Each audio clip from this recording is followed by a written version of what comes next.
بسم الله الرحمن الرحيم.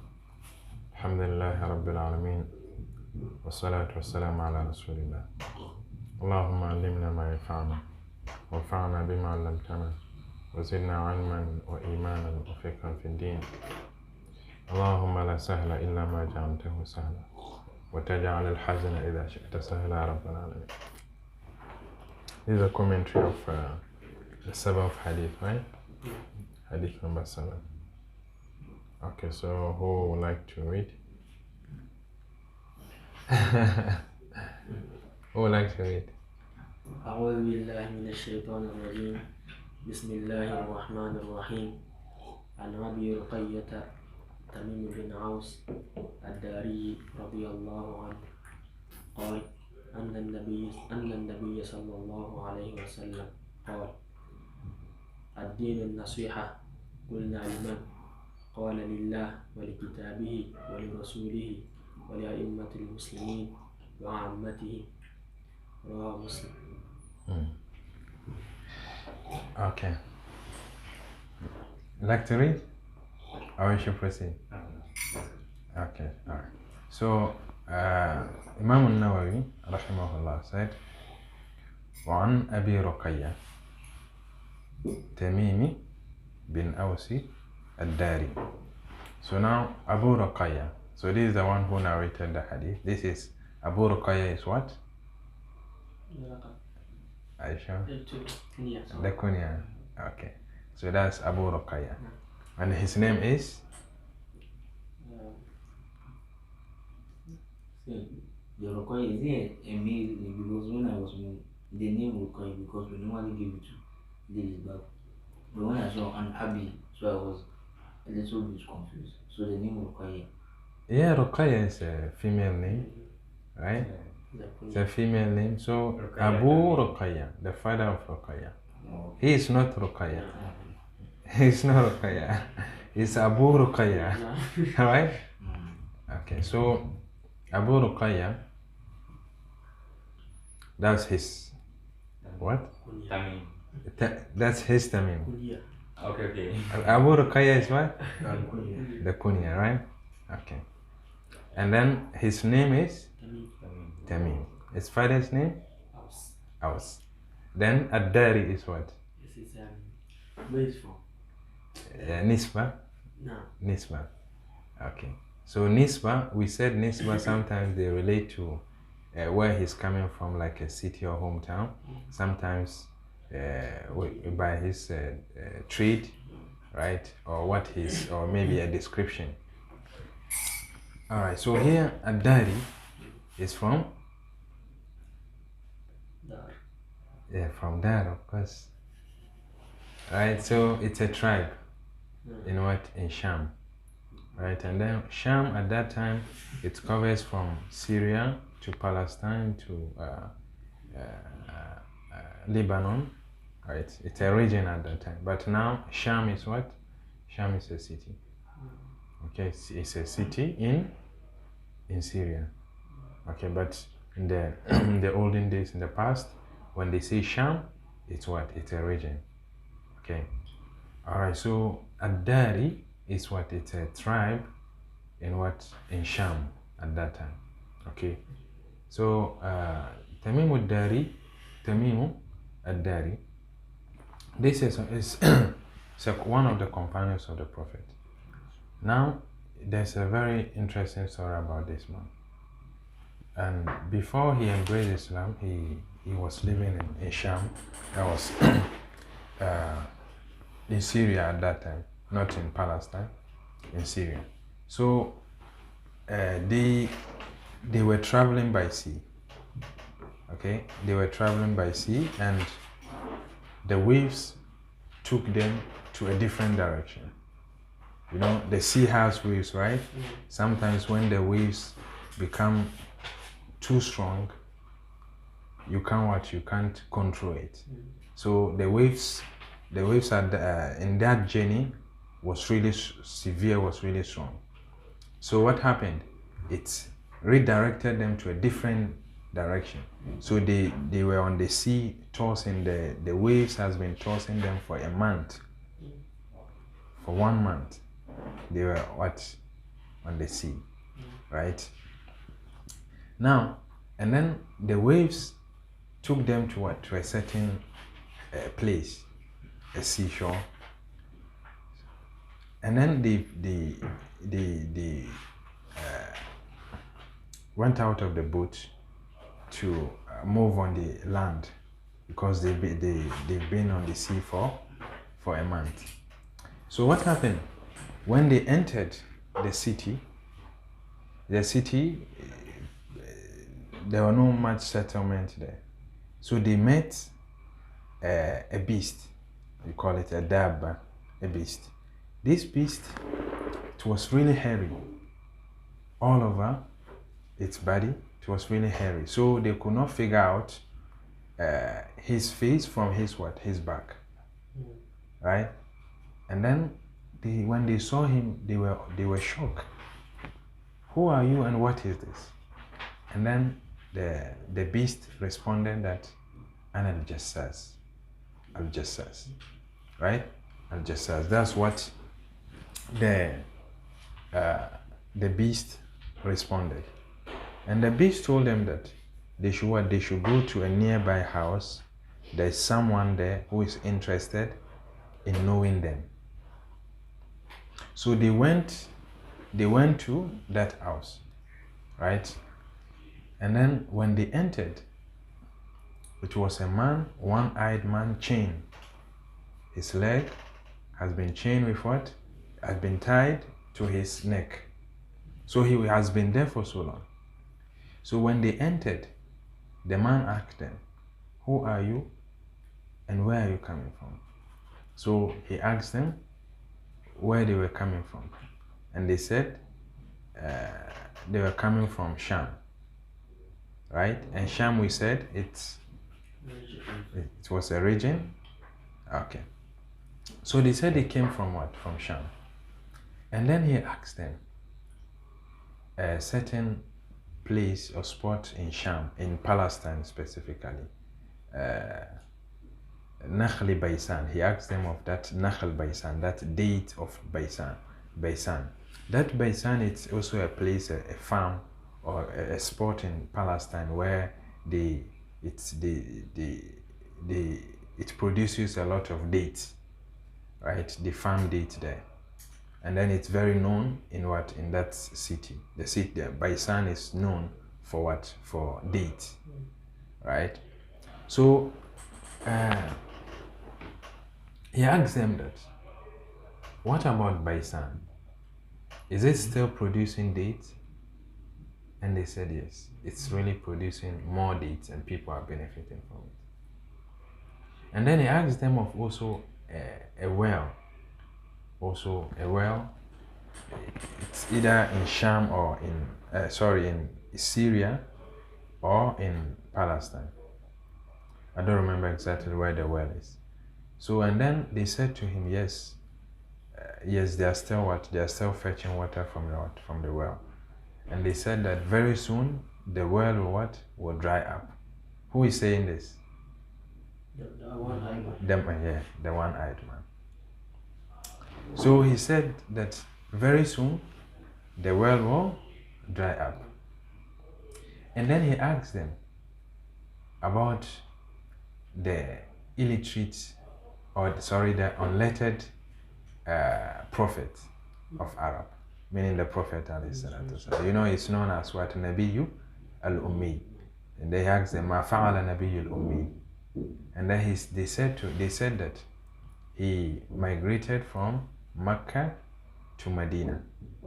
And then he asked them that what happened between him and then the Arabs. Were they following him? Have they followed him? Have they embraced his religion? And then he said that he has won almost all the battles that they fought, and also most of them have followed him. And then the man said that it's better for them to follow him, right? It's better for them to follow him. So that's the questions that he asked them. And then now they don't know who the man is, right? And then he said, I'm now going to what? Introduce myself to you. And he said, he is Dajjal. Right? He's Dajjal. And then very soon he will be permitted, he will be allowed to come out. So he has been there in what? In chain for so long. For so long. And then very soon he will what? He will be allowed to come out. And then he said, when he comes out, he will tour the entire earth, the entire world in 40 nights. And then he will visit all the cities in the world except Mecca and Medina. So that's what he told them. So after this incident, Tamim Abu Ruqayya, Tamim bin Aus, he quickly moved to Medina to meet the Prophet. So that time, before he met Dajjal, he wasn't a prophet. He was what? He wasn't a Muslim. He was a Christian at that time. Because at that time, Sham or Syria was what? Were populated by Christians, and then some also community of Jews, but predominantly Christians. So that was where Tamim bin Aus came from. So upon hearing this, he moved to Medina to meet the Prophet. So he went and met the Prophet, and then before he met the Prophet, he embraced Islam, he accepted Islam because of what? The testimony of Dajjal. So he went and then narrated what happened to the Prophet. So the Prophet after a prayer, one afternoon, after prayer, he told his companions to remain seated. And then before this incident, before Tamim bin Aus al-Dari came to inform the Prophet his encounter with Dajjal, the Prophet had already informed them about Dajjal. And then he has informed them about his attribute, and then his trial, and then what he will do when he comes, and then he will not be able to enter Mecca and then Medina. The Prophet had already informed them about this. So when this happened, when Tamim came to inform the Prophet was so happy that someone who was not a Muslim had met Dajjal, and then Dajjal has confirmed what the Prophet narrated to them. So the Prophet narrated to them what Tamim said, that Tamim came with this information that I already informed you. Right? So because of this incident, Tamim became very known among the Sahabas. Right? Because there are some companions who are not well known among the companions. Some will come and then embrace Islam, right? And then it's not everybody, all the Sahabas who get to know them. But because of this particular incident, Tamim bin Aus al-Dari became very known among the Sahabas. And then also Tamim bin Aus also is known for Qiyamul Layl. He will complete the entire Quran in one night, and also sometimes recite one verse throughout the night for only Qiyamul Layl. Throughout the night he will repeat one verse from the middle of the night till dawn. Yeah. And I don't remember when he died. Okay. So, and this is one of the hadith that he narrated. He did not. He narrated few hadiths from the Prophet, and this is one of the hadith that we are. After the Prophet told them to sit, what happened? Yeah, he narrated to them what Tamim said, the story of Tamim with Dajjal, right? So now, is it clear? But he didn't come there at that moment. Who did not come there? Tamim. Tamim was there with the Prophet. He came to Medina, right? He came to Medina to inform the Prophet what transpired between him and Dajjal, right? And then the Prophet ﷺ was happy with the story of Tamim. So he narrated that to the companions. Yeah, Tamim was there. And since then Tamim settled in Medina till the death of the Prophet. And then even in the regime of Abu Bakr, he was there. And then later moved to Sham, and then he died there. Yeah. So now who is Dajjal? What do you know about Dajjal? That's my next question. That's your next question, right? That's my next question. Is it, I was thinking, was it Masih Dajjal or? Yeah, it's Masih Dajjal. Yeah. Okay.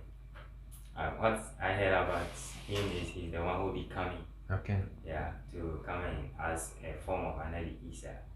Like he's the one coming as Anabi Isa. Mm-hmm. Then Anabi Isa, when he comes, he will come and kill the Dajjal. Dajjal. Okay. That's right. Yeah, I heard that he's one of the signs. His coming is one of the signs of the hour. Mm-hmm. And then you come to come and deceive people, and you come and you come and then you say he's God, and then you try to convince people to believe in him. But if you believe in him, you are unlucky. Like you are Okay. Yeah. So Dajjal now. Who is Dajjal? I mean, Dajjal, is he a human being or a different creature? Is it a different, creature or different? It's a human being. Is he a human being? Is he a human being?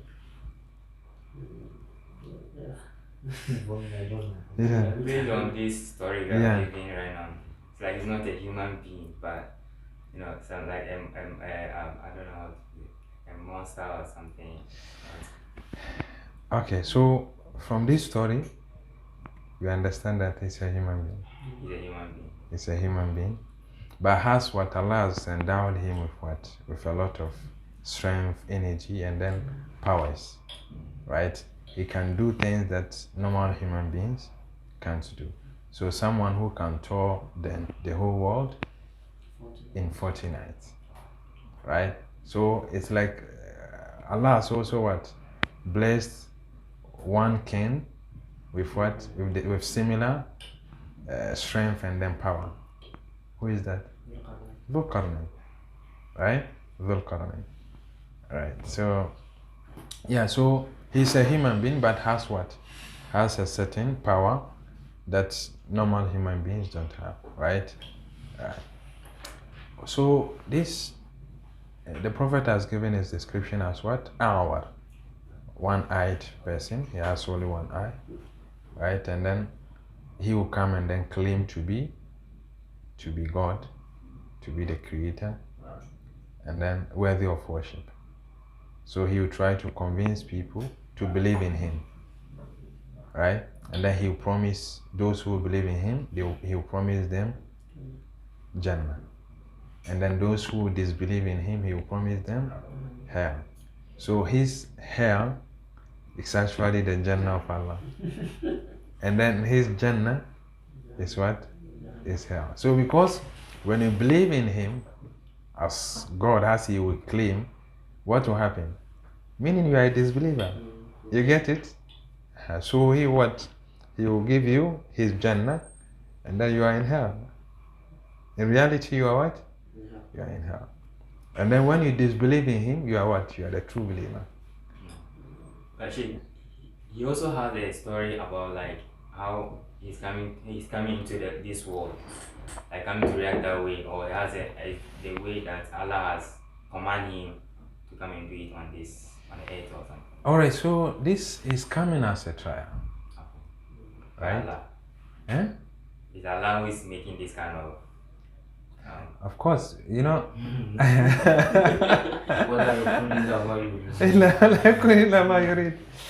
Alright. So he's quoting a line from the Akira to Tahawiyah. وَلَا يَكُونُ إِلَّا مَا. So, Shuaib is asking that, okay, is Allah who sent him to come and then try people or test people, or he came by himself?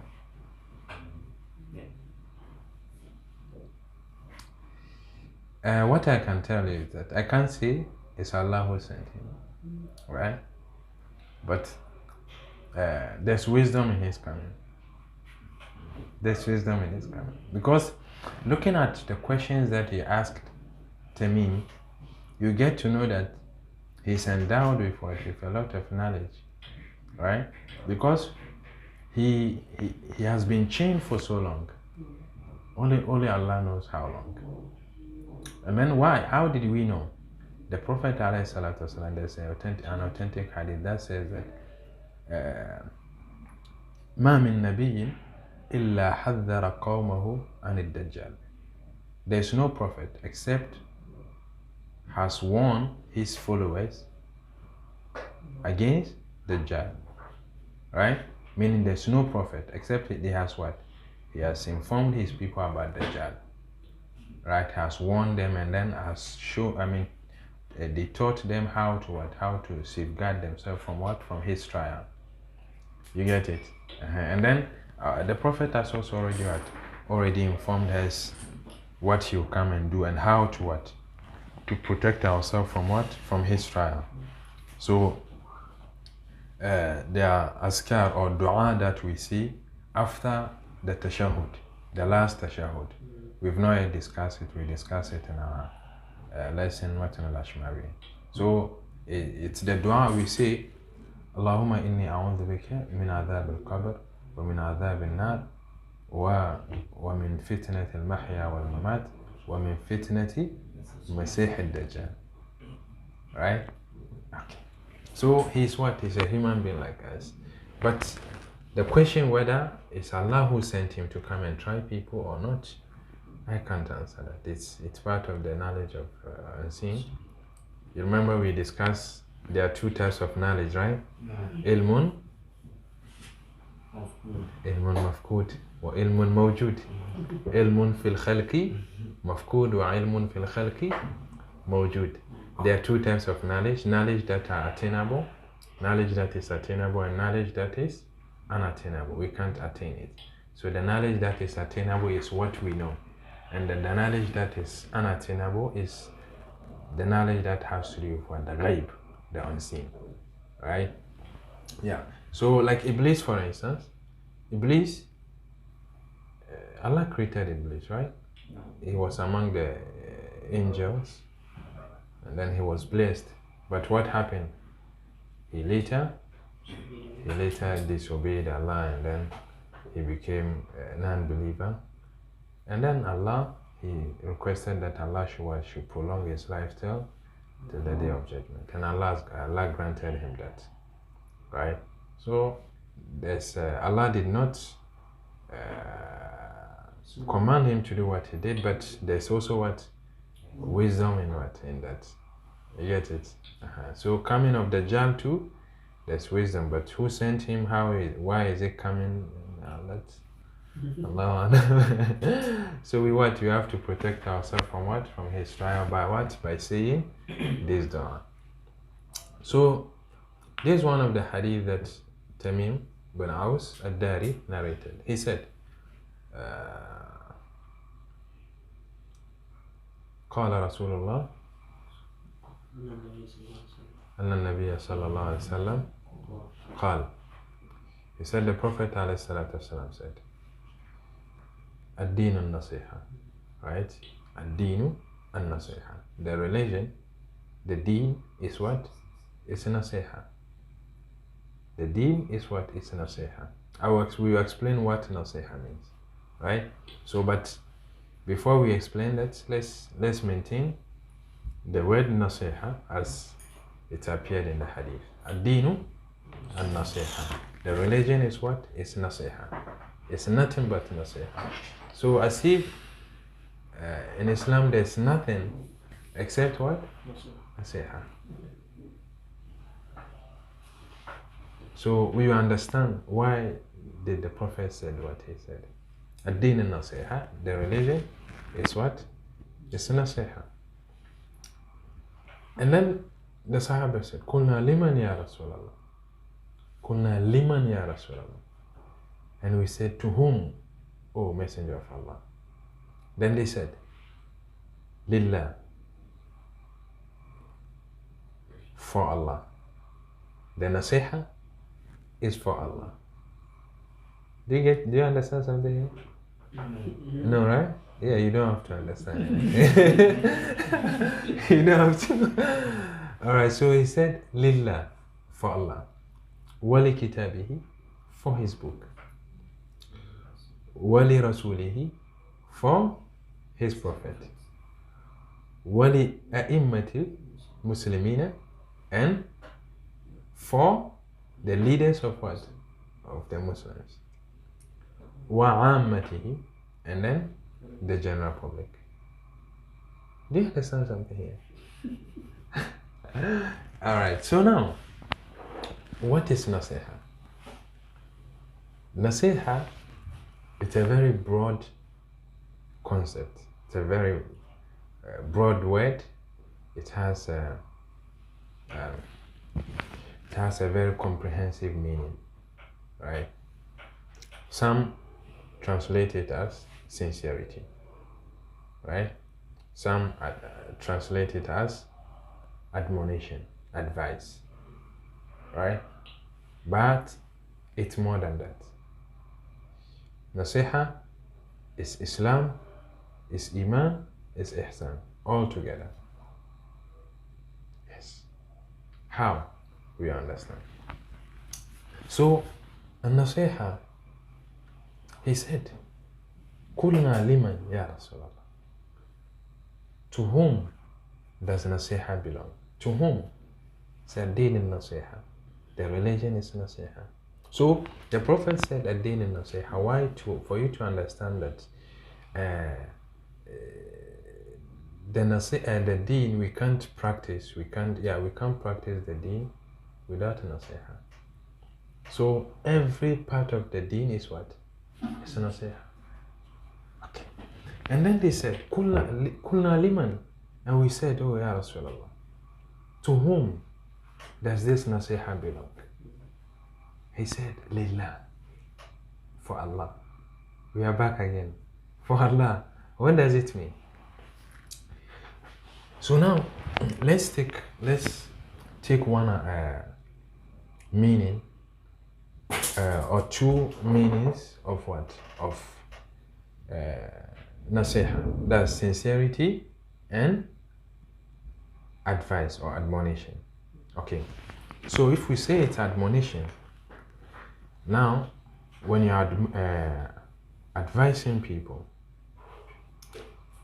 you should start with what? With Allah. You start with Allah or about Allah, right? So you know,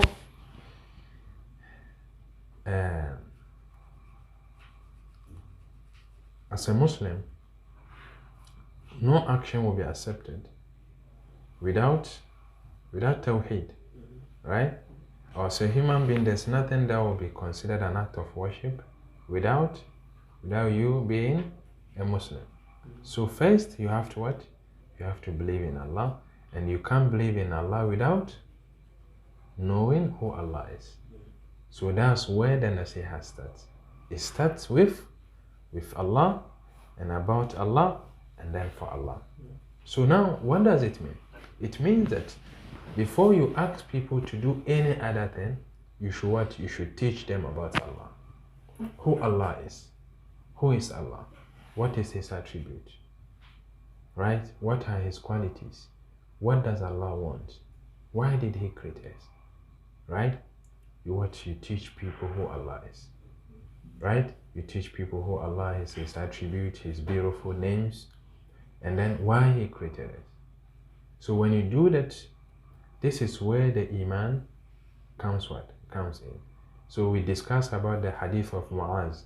When the Prophet was sending him as an ambassador to Yemen, he said to him, إنك تهدي قوم أهل كتاب فأول ما تدعوهم إليه شهادة أن لا إله إلا الله فإن أطاعوك بذلك فأخبرهم أن الله قد افترض عليهم 5 صلوات في يومهم وليلتهم. So when he was sending Muaz to Yemen, he said to him, you are what? You are going to the people of what? Of the book. And then the first thing to call them to is to call them to Shahada, meaning to Tawheed, for them to believe in Allah, for them to worship Him alone and know that there's none worthy of worship but what? Allah. But Allah. So when they what? When they accept that, then you what? You inform them that that's what Allah has what legislated, 5 daily prayers for them. Right? So here he started with what? With Tawheed. He started with Allah, for you to know Allah, to know His attributes, to know His qualities. Right? So after that, so that's what Lillah means. Right? You're advising people, you start with what? With Allah subhanahu wa ta'ala, for them to believe who Allah is, for them to know the qualities of Allah, and then His beautiful names, and then how merciful He is, how powerful He is, how self-sufficient Allah is. So after this, then he said, Wali kitabihi. Right? Wali kitabihi. So Wali kitabihi, what does it mean? You have to inform them about the books He has sent. He didn't say Wali kutubihi. He said Wali kitabihi. Wali kitabihi. And then also for the book, right? So when you are admonishing people, after you've advised them, after teaching them who Allah is, you also teach them about the Quran. You teach them about the Quran. So Wali kitabihi here, it means the Quran. No more. He didn't say Wali kutubihi.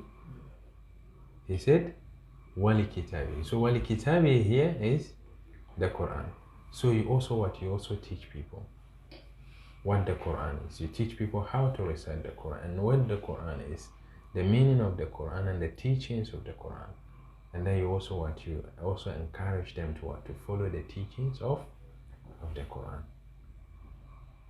Right? Because there's nothing that Muslims need today except except we can find it in the Quran. So if now we believe in that, so if we don't know the Quran, how can we benefit from these things that can be found in the Quran? So we have to what? We have to learn how to recite the Quran very well. Then also learn about the meaning of the Quran. Right? We also have to learn about the meaning of the Quran.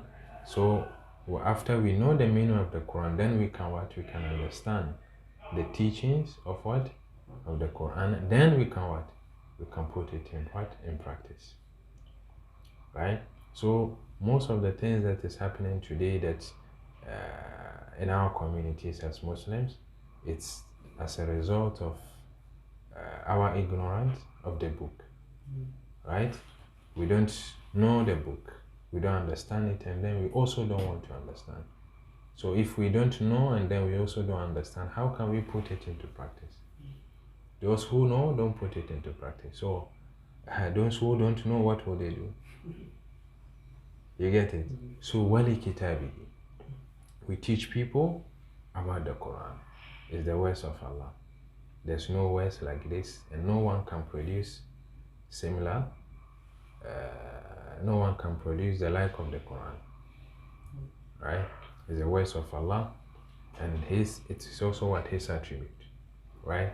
And we also teach people the meaning, the stories of the Quran, and then the lessons that can be deduced from all these stories. I understand. So Wali kitabi. I hope it's clear. Is it clear? Okay. Then the next is Wali Rasulihi. And then to the Prophet too. So to the prophet here, we also teach people who the prophet is. Who the prophet is, we teach the people the seerah of the prophet, right? The sunnah of the prophet, and encourage them to follow the sunnah of the prophet, right? So you have to first know who the prophet is. You understand? After, and then you learn who the prophet is through the seerah. Okay, through the seerah. After knowing who the prophet is, then the love of the prophet will come in. Right? The love of the prophet will come in. So can someone love the prophet without knowing him? Huh? Can someone love the prophet without knowing who the prophet is? Yeah. Huh? Yeah. Yes. Okay, so you are saying that no. No. Right? No one can love the prophet without knowing him. No. Okay, and you are saying yes. Okay. So second question: is there any Muslim who don't know anything about the prophet? No. Eh? No. No. Okay. You always your answers are no. Okay. Yeah. Yes.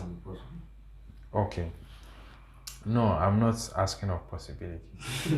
I'm asking, is there any Muslim who don't know anything about the prophet? There's no Muslim, right? Yes, and yeah, I agree with you. I mean, no matter how that Muslim is, at least he knows something. At least he knows something. Yeah? At least he knows something about the prophet. So, and this small thing is enough for the person to love the prophet. And not necessarily read the entire seerah of the prophet. But at least I'm not saying that no one should, we should not learn about the prophet. No, we should what? We should learn, we should read about the seerah of the prophet. Then from there, that's where the love of the prophet comes in. So when you love the prophet, what happens? You follow him, you try to imitate him, right? So nowadays, what is happening today will tell you that yes, a person can love the prophet even without knowing, much about him, right? So now, these footballers, right? People watch them a lot, right? People watch them, people follow them and support them, right? But how much do people know about them?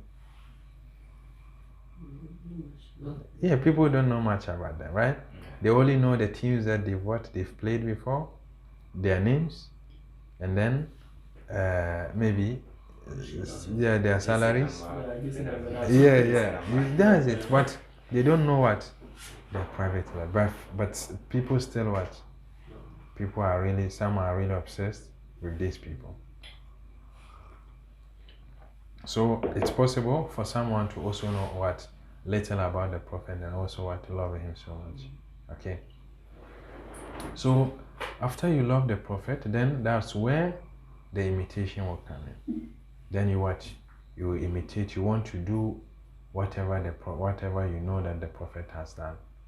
Right? But if you don't love the prophet, if you don't know him, it will be hard for you to love him and also follow him or imitate him. You understand? So knowing the prophet is what is really important. And then also we teach people about the seerah of the prophet, about the sunnah of the prophet, right? So what's the difference between the sunnah of the prophet and the seerah of the prophet? The seerah is the stories of, or I didn't say them. Yeah, like his story. His story. And like his life story. Like what happened, how you are doing there to like those things. And the sunnah, I think, is this thing. How he used to do things. The way he used to do things. How he used to live with his companions, with his families, with his, elders, how he respected them, how he traded, how he gives zakah, how he plays salah, how he so many So this is the sunnah, right? Is that what you're saying? and he says Yeah, so this is the sunnah, yeah. right? So is this all that he did not part of the Sirah? All that Yeah, you yeah, all mentioned? parts. like let's say let's say how he was giving birth to. That was something that he did. He didn't do it. You know, But the rest? that would be part of the Sirah. The Sirah, Right, okay. but you know, you can't go to be giving birth like that because you're not him. You can't, Yeah. or you know, let me say the year he was giving birth to, you can't, so those ones they are part of, they are the Sirah. Like, they are the things you hear. How would I put this? Okay, so what's the difference between Sirah and Sunnah?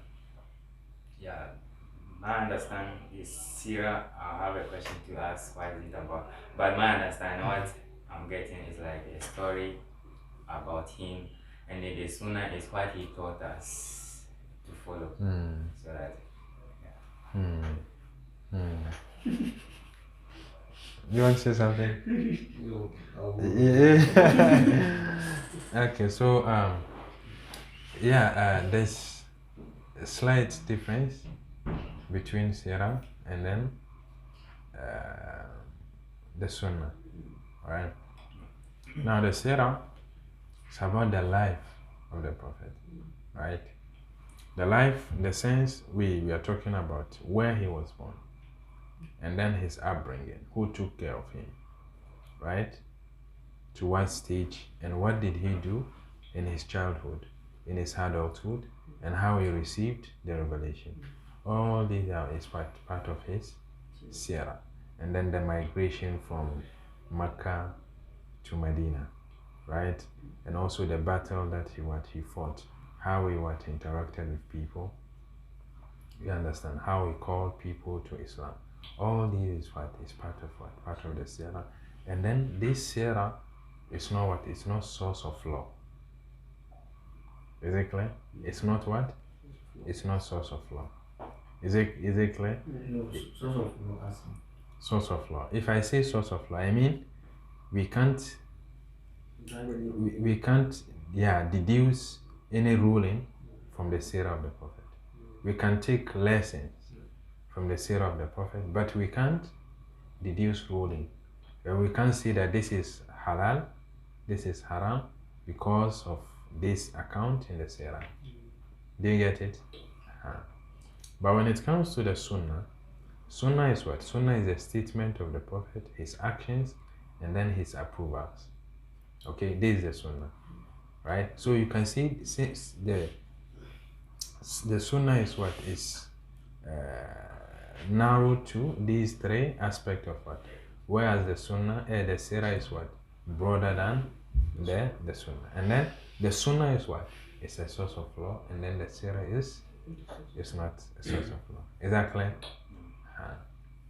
So that's why when we ask the question that what is the ruling of Zuhur prayer, what will you say? So the Prophet said. Yes, you say what the Prophet said. The Prophet said, then you quote what? You quote what he said about the 5 daily prayer. You get it? So, but part of the Sirah is that Jibril came Jibril came down to teach the Prophet how to pray. This is part of the Sirah, right? But you can't say that because Jibril came down to teach the Prophet how to pray, therefore the prayer is what is wajib. You get it?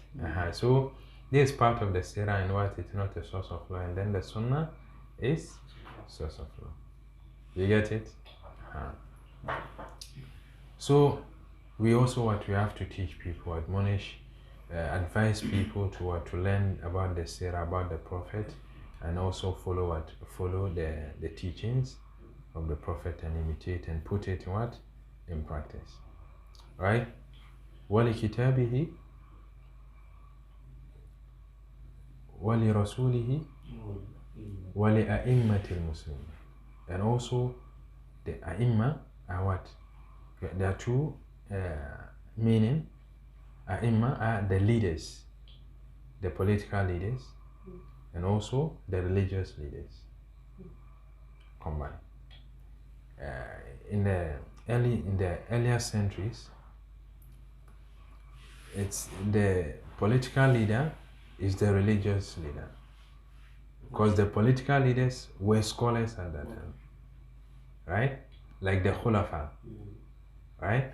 And then those who came after them were also what? Were also scholars, but not all of them, of course, right? But later, it changed. You find what? A political leader who is not a scholar. So what? A'immatul Muslimin. So here, referring to advice to the leaders and to the scholars. You get it? So here, when we are giving nasiha to the leaders and then to the scholars, how do we do that? How do we do that? Now we mentioned Lillah, to teach people who Allah is, the attribute of Allah, and how you should also teach people what Allah wants, what Allah hates, and how they should obey Allah and stay away from disobeying Allah. We also spoke about the Quran, teaching people the Quran, and then the meaning of the Quran, the lessons, the rulings, and also about the Prophet, the Seerah, and all that. So here, how do you advise the leaders and then the scholars?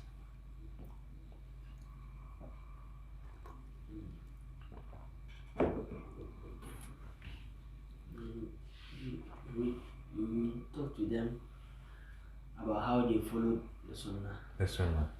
How they follow the Sunnah of the prophets. The leaders, they also scholars, how they follow the Sunnah, and then they need to put it in order. Okay, so وَأَئِمَّةِ الْمُسْلِمِينَ. So advising the leaders and then the scholars is not like what? Advising other people. Yani, it's not like وَأَمَّةِ الْمُسْلِمِينَ. أَمَّةِ الْمُسْلِمِينَ are what? The general. I mean, the commoners, other people, others who are not part of the scholars and also not part of the leaders. These are وَأَمَّةِ الْمُسْلِمِينَ. So وَأَئِمَّةِ الْمُسْلِمِينَ, how do you advise these people? How do you advise the leaders and then the scholars? Okay, so now there are certain manners that need to be observed when admonishing or when advising leaders and scholars, right? When a leader does something bad, when a leader does something that goes against the teaching of the Quran and the Sunnah, it is not right for anyone to come out and speak in public against it. It's not right. This is according to the manners of what? Of nasiha to the leaders. Now, someone will say that, but he acted contrary to the teaching of the Quran and the Sunnah. And then the person admonishing him or advising him will say that this is Amr bil Ma'ruf and Nahy anil Munkar. What you enjoy and what is good, and then forbid what is right. And this is what he did. You say, yes, that's true, but you have to observe certain manners, right? So it is wrong for a scholar, no matter his stature, in his level in knowledge and fame, it is not right for him to come and then what? Address a leader or a scholar in public. Why? Yeah, because that's what I wanted to ask. Why is it not in public? Like why? Yeah, that's my question. so you want to know why? Why is it not permissible, or why is it wrong for a scholar to advise or to correct a leader or a scholar in public? I think maybe from like number one, respect. Like to give that respect. If you like if you come outside and you say it because there's some people they have ego. When you come out and you say it loud, I mean even if it's advice and good to people don't even know things about him like that. They will start having that badness. Maybe it wasn't his intention. Maybe he didn't know. But if you talk to him privately, talk to him, then he can come. He can within himself. He can change things. He will also respect you on how you came to him privately. But if you talk outside, in public, he will feel ashamed. Maybe he might even decide to even do worse than that. Since they are doing that. Yes, that's it. That's it. See, people think that Nasiha is telling the truth or saying the truth anyhow the way you want it. No. It has manners that you have to observe. If you don't observe the manners, you will never succeed. Right? Yes, the leaders and then the scholars, they are humans. They make mistakes. Right? So there are ways, there are manners that has been laid out, or manners that need to be observed in advising these scholars and leaders. First of all, you have to be sincere in your advice, not to show off, not to you are not advising them because you hate them, right? It should be for the sake of Allah, right? And also, you are not advising them to disgrace them. There are people, they like to advise, but when they are advising, it's not like they want to advise the person to correct what he has done. They're advising him or them to pinpoint, to bring out their shortcomings. Yeah, their mistakes, their sins. Right? So this also this also against the manners of advice. And then also advising them in public is very wrong. Now, why did we say that advising them in public is wrong? Now the leader is one person who has who has made that mistake. You know who made that mistake, right? It's not the general public. If you can't go to him, write a letter. Advise him with in a good tone, in a good manner, with respect.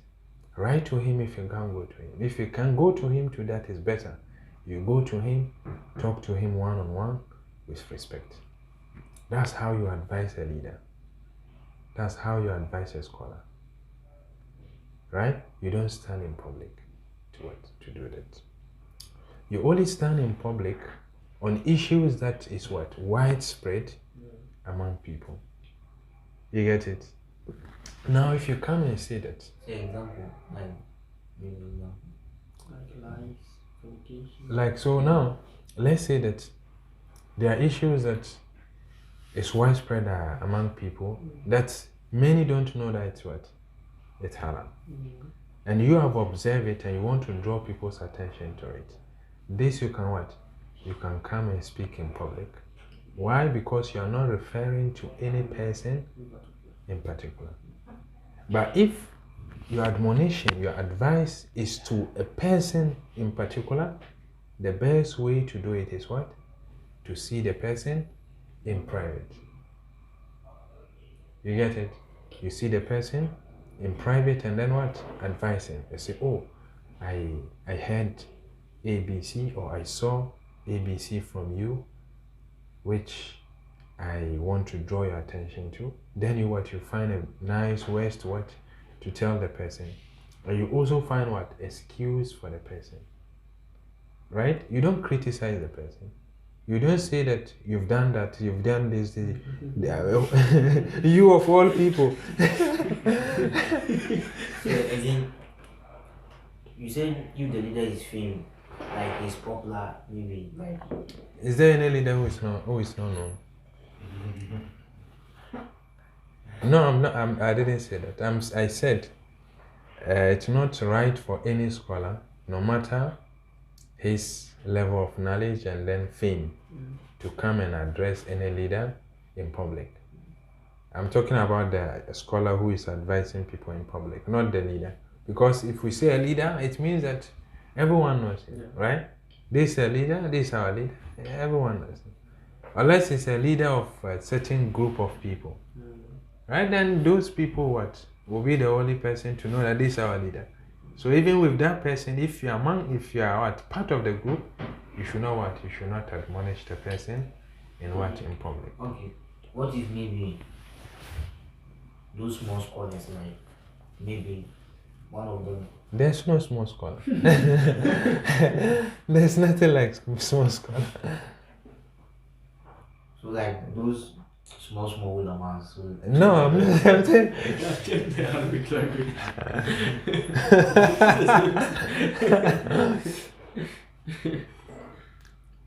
Okay, so go ahead. What of that one? Maybe the person has done something wrong. Like for that one, nobody knows him. Like maybe like how the one on top is fame. Yeah. But this one is just. Yeah. So now, let's say a preacher who is not famous, right, done something wrong. Yes, if we say it's not famous, that does not mean that famous could mean that internationally it's not. It's not famous, but around his locality, people know him, right? So such person, you can also come and see. Since internationally people don't know him, so you can come and address him in public the way you want. This is also not nice. Even if the advice you give in public is what is the best you can, it's still not it's still not permissible to do that. If you want to correct a mistake of a particular person, the best way to go is to meet the person one-on-one and then advise the person. This is it. If you do this, the person will accept it willingly, thank you, and then respect you. Right? Because when you do that, you've not only advised the person, you've respected the person, you've covered the person's, you've concealed the person's shortcoming or mistake, right? And then also you've also maybe also preserve the person's dignity, and you taught him something he didn't know. Okay, so this is how it should go. So with this, Imam Shafi'i said, تعمدني النصيحة في انفرادي وجنبني النصيحة في الجماعة فإن النصح بين الناس نوع من التوبيخ لا أرضى استماع. He said, when you want to advise me, come to me in private. فإن النصح بين الناس, he said, تعمدني النصيحة في انفرادي وجنبني النصيحة في الجماعة, and do not advise me in public. And he said, فإن النصح بين الناس نوع من التوبيخ لا أرضى استماع. Because advising someone in public is humiliation. You are indirectly or directly humiliating the person in public. It's not an advice. It's an humiliation to the person, not an advice. So an advice should be done in private. Okay? And then when someone does something, you should always find an excuse for the person. This is also a sign of sincerity in admonition. You don't see that the person, you have done that, that's how you've been, and then all this, some before they advise some people, they insult them. They humiliate them, a whole lot of things before they admonish them. So this is not right.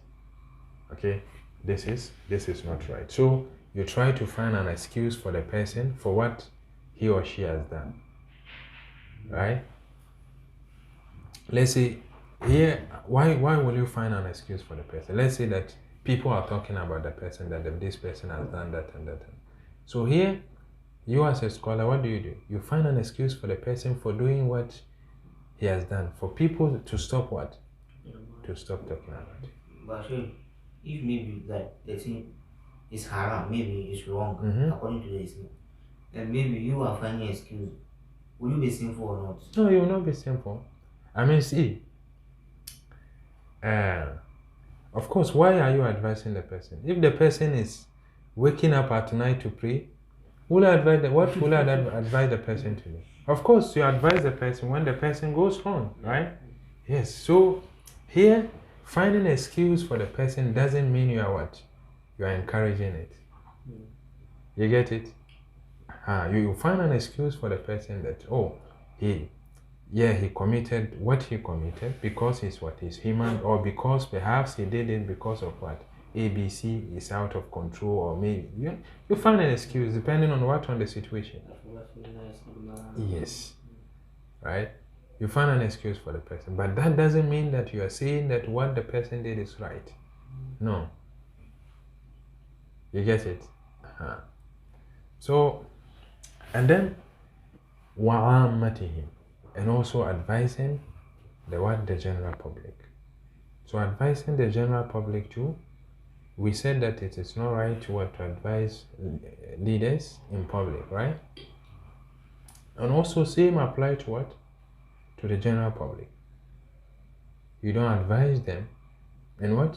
In public. I mean, if I say you don't advise them in public, let's say you are referring to one person in particular. You don't advise the person in public because he's part of what the general. No. You get it? You what? If it's something specific, you meet the person in private and advise the person. But if it's something widespread among people, then you what? Then you can talk about it publicly. You understand? Like maybe it is common nowadays that people or youngsters don't respect their parents.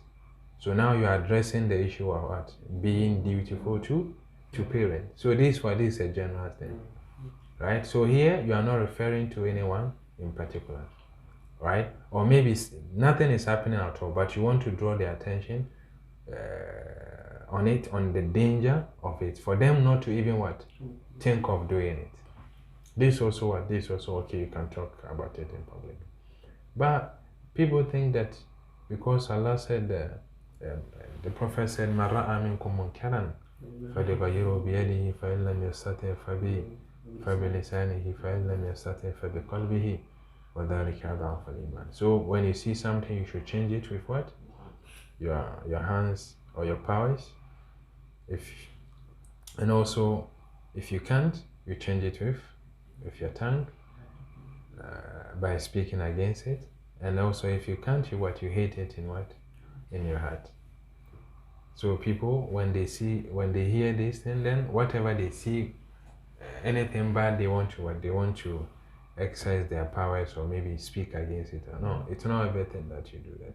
And then this also it's not meant for everyone. You change things with your hands. It means if you are among the people of authority, you change it with your hands, right? With the power, with your authority, right? But if you are not among the people of authority, you don't try that, because when you do that, what happens? There will be so much chaos. You get it? But if you are a father and something is happening in your family, between your wife and then your children, you have to change it with your hands, because you are what? You are in authority in your family. You get it?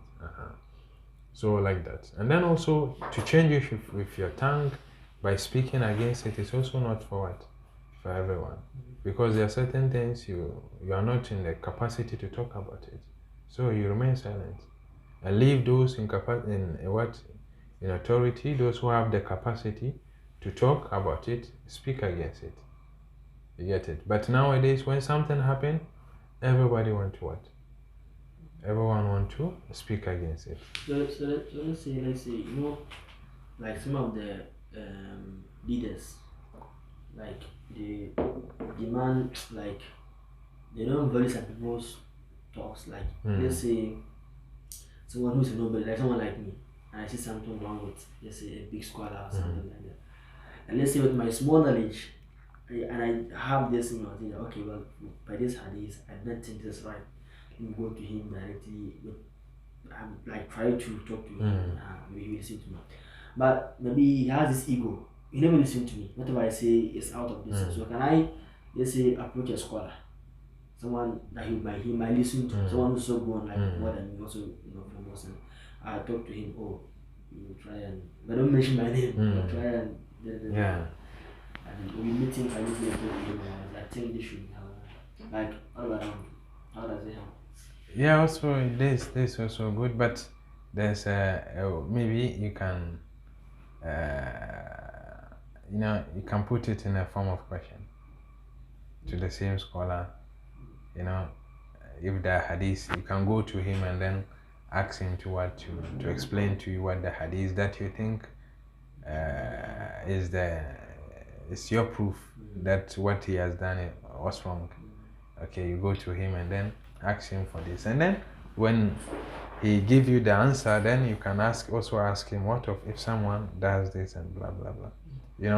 So with doing that, if is someone who fears Allah and also want goodness for people and for himself, he will advise himself.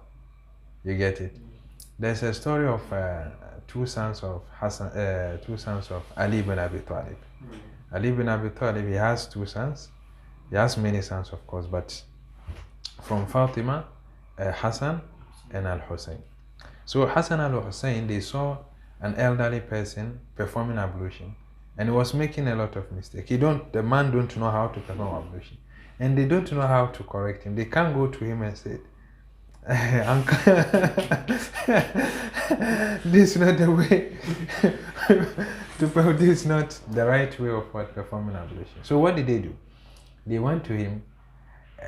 Then it's kind of like they are arguing, like competing who knows how to perform ablution better, right?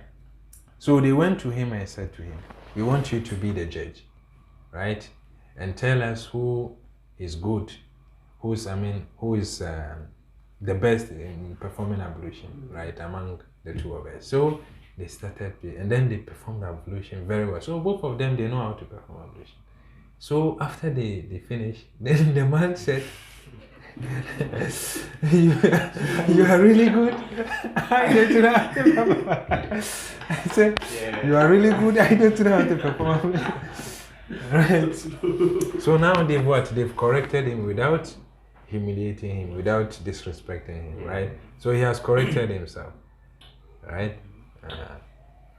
So like that, may Allah grant us understand. Any question? Any question? Okay.